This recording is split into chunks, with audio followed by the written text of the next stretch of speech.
Hi everyone, and welcome to the first video in our course on building a hexadecimal calculator using test-driven development.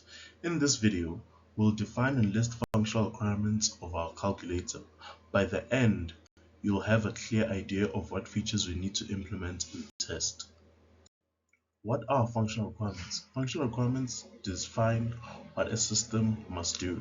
They describe the expected behavior of a software in response to specific inputs. For a calculator, these requirements will guide the development and testing. Imagine building an online shopping platform. Functional requirements would include the ability to add items to a cart, process the payment, and generate order confirmation. For a project, the calculator must support hexadecimal arithmetic while following specific input and output rules. What are the steps to define functional requirements? In order to define functional requirements, we must identify the core features the calculator must support, specify the input, outputs, and constraints clearly, categorize the requirements into logical groups, and ensure that each requirement is measurable and testable. For our calculator, the system must support addition, subtraction, multiplication, and division. It must accept only two hexadecimal numbers, limit the input to two-digit hexadecimal numbers. The output result must be within a maximum of 4 digits, and the system must not allow negative results nor decimal places.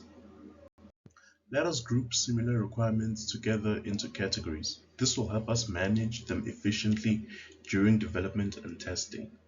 The accepting of hexadecimal numbers, limiting the input to a maximum of 2 digits, and rejecting invalid characters would fall under the input handling categories, while the support for addition, subtraction, multiplication, and division, and ensuring division does not produce decimals, falls under the arithmetic operations category, and the displaying results in a hexadecimal format, limiting output to maximum of 4 digits, not allowing negative results, fall into the output constraints, while displaying error messages for invalid inputs and displaying error message for division by 0 falls under the error handling category.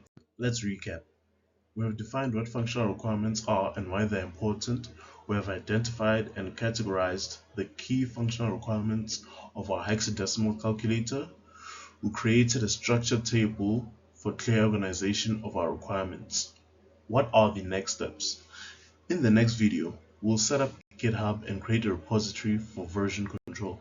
We'll go step by step through the process of setting up GitHub locally, creating a new repository, and making our first commit. Thank you for watching.